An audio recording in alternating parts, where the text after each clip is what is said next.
Só a título de curiosidade, na realidade, dependendo do tipo de rocha, então para rochas graníticas, que são rochas extremamente duras, eu posso levar mais de 10 mil anos para formar apenas 1 centímetro de solo. Essa é uma informação que é bastante dramática para chamar atenção em aspectos, por exemplo, relacionados com erosão de solo. Então, às vezes, numa única chuva você perde vários centímetros de solo. E, obviamente, que quanto mais na superfície, melhor são as características desse solo. Então, você perde justamente as partes que são mais importantes. Então, aqui é só para ter uma ideia, o solo ele se organiza por horizontes, que tem determinadas denominações. Então, para quem é mais dessa parte que estuda pedologia, já é bastante familiarizado. Mas o interessante aqui é que a água é um vetor importante aí que faz com que elementos como matéria orgânica, argila e nutrientes, eles têm uma tendência de descer ao longo desse perfil. Então, por um processo de lixiviação, a gente tem a água transportando esses elementos cada vez mais para baixo. Tá? E cada horizonte desse tem características peculiares. Mas o interessante aqui é que quem estuda solos, e os solos existe uma gama muito grande de tipos de solos, com características muito distintas, a pessoa que trabalha com esse estudo de solos, que é o pedólogo, ele se preocupa em caracterizar o solo em uma série de características. Então, essas características são usadas nessa parte de classificação de solo. Mas, na realidade, algumas dessas características são extremamente importantes para quem estuda hidrologia. Então, em geral, quem vai fazer um modelo hidrológico já tem uma preocupação de ter, pelo menos como um dado básico, o tipo de solo da região que a gente está estudando. E, basicamente, as características mais importantes para a gente é a textura e estrutura. A estrutura relacionada com a porosidade desse solo. Por que essas duas características são importantes? A primeira é a textura. A textura ela diz respeito dessa distribuição do tamanho de partículas de solo. Então, existe uma classificação granulométrica, que é padrão, e dependendo do tamanho das partículas, ela recebeu um nome. Então, tem alguns nomes aqui, até que não são muito familiares para a gente, mas para quem trabalha em hidrologia, existem algumas frações que são muito importantes para a gente, que é a fração areia, silt e argila, que a gente vai falar de características aqui. Então, são as partículas, as menores partículas que eu tenho no solo.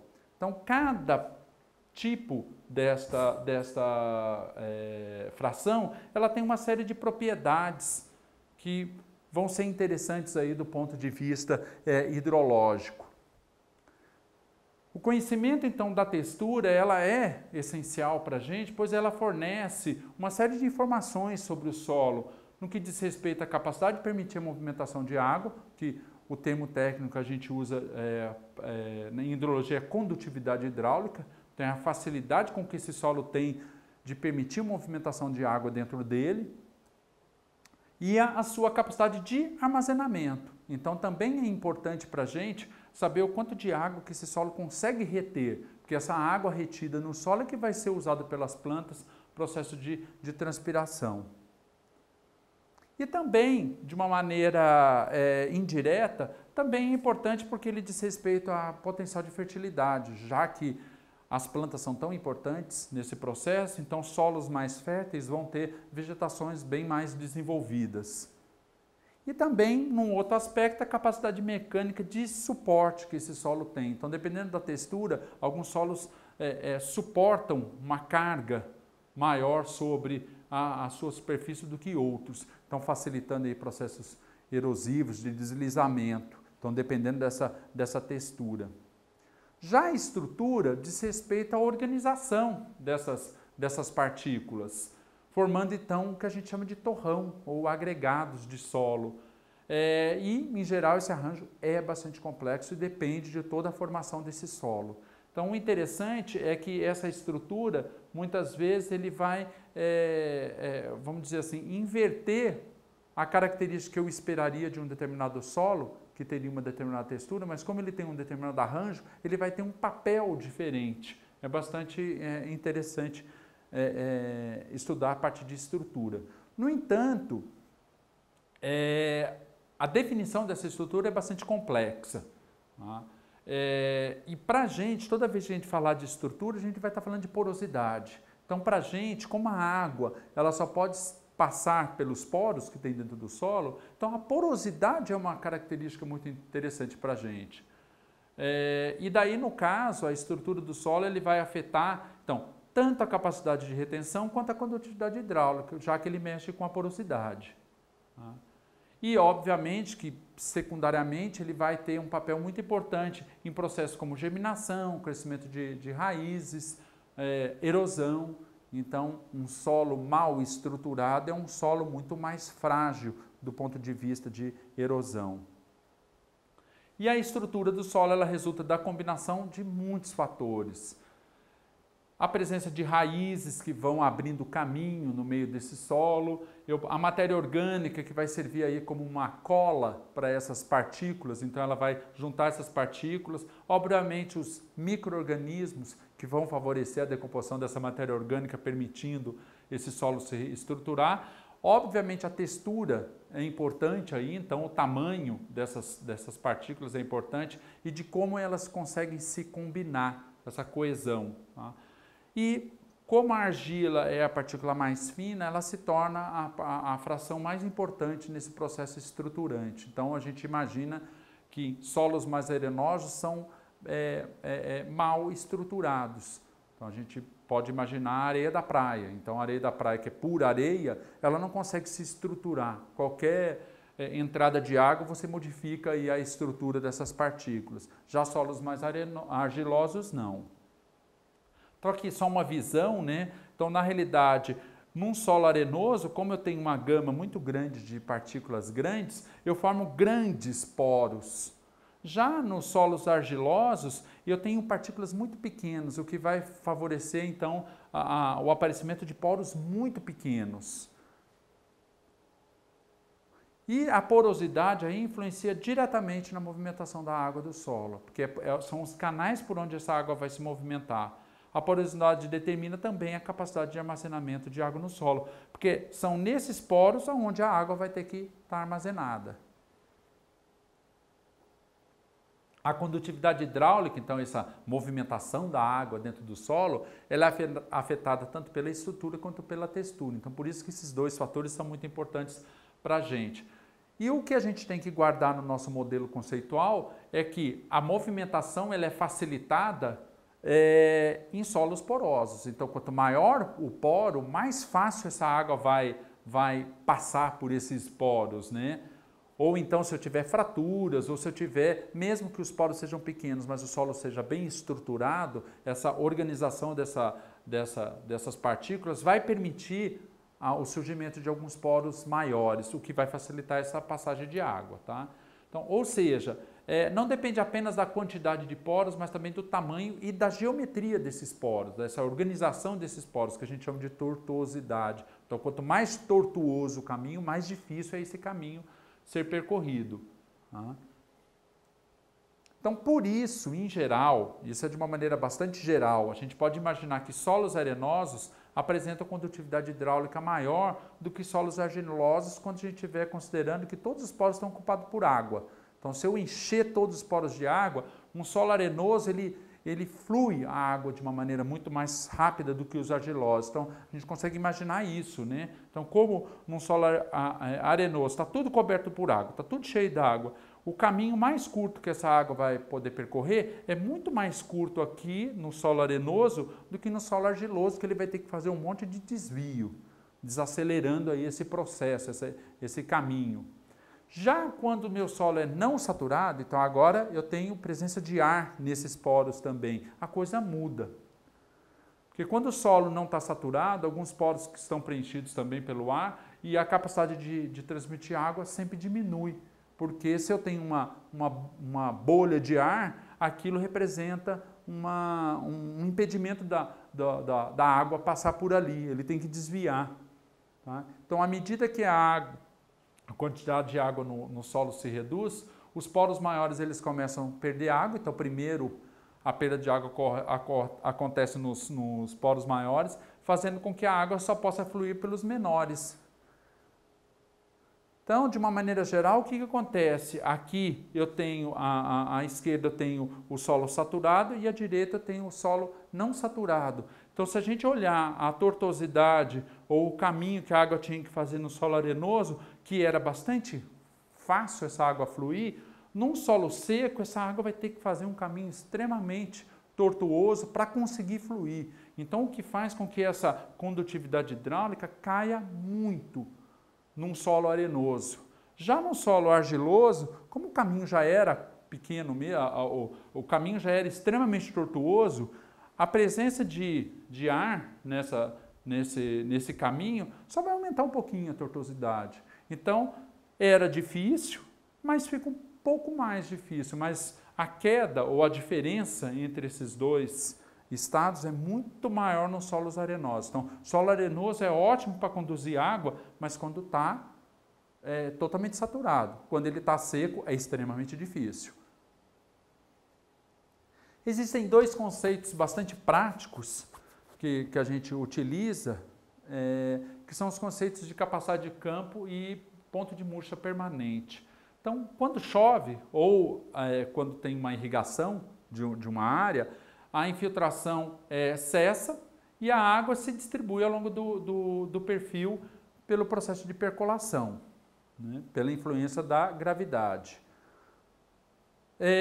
A umidade do solo na qual essa redistribuição, quando essa redistribuição praticamente cessa, é denominada capacidade de campo. Então, se eu encho todos os meus poros de água e deixo ele parado, a gente tem que imaginar que o solo é como se fosse uma esponja. Então, eu encho a esponja de água e penduro essa esponja. Então, num primeiro momento, começa a ter perda de água para as partes mais baixas. Então, a água, que a gente chama de água gravitacional, ela é perdida. Só que o próprio solo tem aquela capacidade de segurar a água, como uma esponja. Então, quando ele atinge esse ponto de equilíbrio, a gente diz que ele atingiu a capacidade de campo. Então, cessa a perda de água pela parte mais baixa e a água fica retida pelas próprias partículas.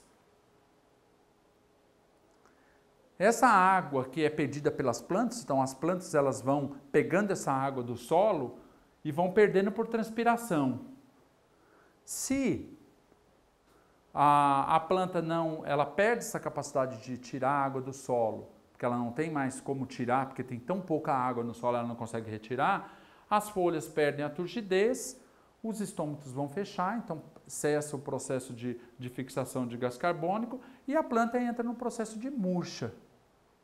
Se esse processo não for revertido a tempo, esta planta ela pode não ter mais a capacidade de retornar à sua condição inicial e atinge então o que a gente chama de ponto de murcha permanente. Obviamente que esse ponto de murcha permanente depende da espécie de planta, então cada planta tem um mecanismo um pouquinho diferente aí de capacidade de retirar água do solo. Mas, no caso, esta água, então, que foi perdida ao longo do processo, que veio desde a capacidade de campo, foi perdendo, vai chegar ao que a gente chama de uma água residual. Então, aqui no slide não está assim muito evidente, mas é como se eu tivesse uma pequena capa de água envolvendo cada partícula. Só que essa água a planta não consegue mais retirar. Então, o solo tem uma certa quantidade de água, mas essa água não encontra-se mais disponível para a planta. Então, a diferença de água entre a capacidade de campo e o ponto de murcha permanente é uma água que realmente está disponível para a planta. Obviamente que quanto mais próximo da capacidade de campo, melhores as condições para as plantas, elas estão nas condições ideais. Quanto mais próximo do ponto de murcha permanente, pior as condições para essa planta. Então, a planta ela deixa de absorver tanto gás carbônico porque ela não consegue mais retirar essa água do solo, então ela tem que fechar o estômago. Outros dois processos que são bastante importantes também é o processo de infiltração e percolação, que a gente falou rapidamente, né? O processo de infiltração é o processo de passagem da água pela superfície do solo e a percolação é esse movimento aí descendente da água na zona não saturada. São esses dois processos, então o processo de infiltração ele inicia-se com a chuva ou com a irrigação, que vai fazer com que a distribuição de água no solo seja um processo bastante dinâmico. Então, como que se dá essa entrada de água, esse processo de infiltração e percolação? Ele pode se dar de uma forma bastante uniforme no solo, caso os solos sejam bastante bem estruturados, então eles são bem permeáveis. Então, conforme a água entra na superfície, toda a água vai descendo ao longo do perfil, molhando essa volume de solo uniformemente. Ou então, como naturalmente a gente encontra na realidade aí, essa frente ela é heterogênea. Então a água ela tem a preferência pelos caminhos mais fáceis. Então ela vai molhando diferentemente essa superfície, esse volume de solo. Então solos heterogêneos, que são os naturais, vão fazer frentes de molhamento bastante irregulares. Tem alguns casos onde eu tenho macroporos, então pode ter sido formado por alguma grande fratura, o solo ele trincou, ou alguma raiz de alguma árvore que morreu, ficou aquele oco no solo. Então são caminhos preferenciais para essa água entrar. Eu posso ter esse molhamento lateral, então a água ela vai escoando por esse tubo e vai molhando as paredes, mas eu posso fazer com que esse molhamento, essa água escoa muito rapidamente verticalmente e pouco em horizontal, porque esse canal, esse macroporo é pouco permeável. Ou então, se esse macroporo for bastante permeável, essa água ela desce rapidamente, mas ao mesmo tempo ela vai molhando horizontalmente. Então isso faz com que a gente tenha uma gama muito grande de como que esse processo ele ocorre. Então aqui tem uns exemplos de alguns solos onde foi usado água colorida para justamente acompanhar o molhamento. Aqui é um perfil, então foi aberto uma trincheira mesmo no solo e foi molhada essa superfície. Então eu tenho solos que são mais homogêneos, então essa frente de molhamento vai acontecendo de uma forma mais uniforme, ou então eu tenho solos heterogêneos onde a água ela vai achando caminhos preferenciais para ela ir molhando, né? Ou então, em solos que eu tenho grandes fraturas, essa água ela corre quase que só pelos canais. Então, chove, essa água rapidamente infiltra, vai para as camadas bem profundas e não reabastece as primeiras camadas, que é onde seria a camada onde as plantas teriam acesso a essa água. Então, acaba esse molhamento não sendo eficiente para as plantas, né? Então, os fatores que afetam a infiltração e que daí vai ter uma consequência direta com o escoamento é a textura e a estrutura do solo. Então, a gente já viu a porosidade, a densidade e a compactação do solo. E vale a regra que quanto maior a quantidade de poros grandes, maior a infiltração. Então, quanto maior o poro, mais rápido essa água vai infiltrar. Quanto maior a compactação, maior a densidade do solo, daí consequentemente menor a infiltração. Então solos que sofrem processos de compactação, eles vão ter o processo de infiltração diminuído.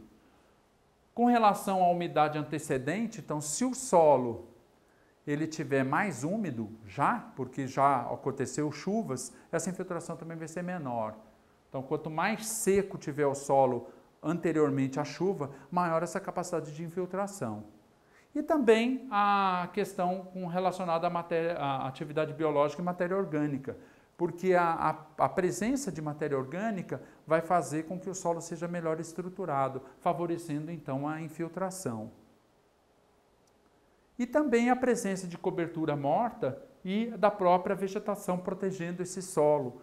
Então, quanto menor a cobertura, mais desprotegido está esse solo. Então, a chuva ela vai causar uma desagregação das partículas e o que vai fazer com que diminua muito o processo de infiltração. E a gente tem que pensar, a água que não infiltra escorre superficialmente.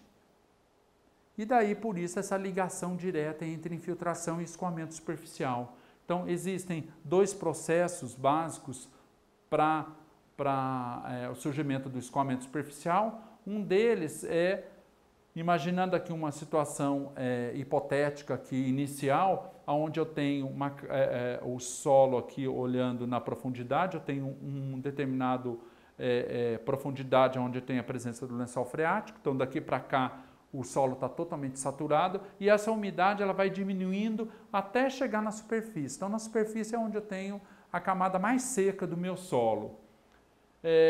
Nesse caso, então, quando acontece a chuva, né, imaginando uma chuva constante, a capacidade de infiltração inicial é bastante alta, porque o solo está muito seco, e toda a precipitação que cai aqui nessa superfície, o solo consegue infiltrar.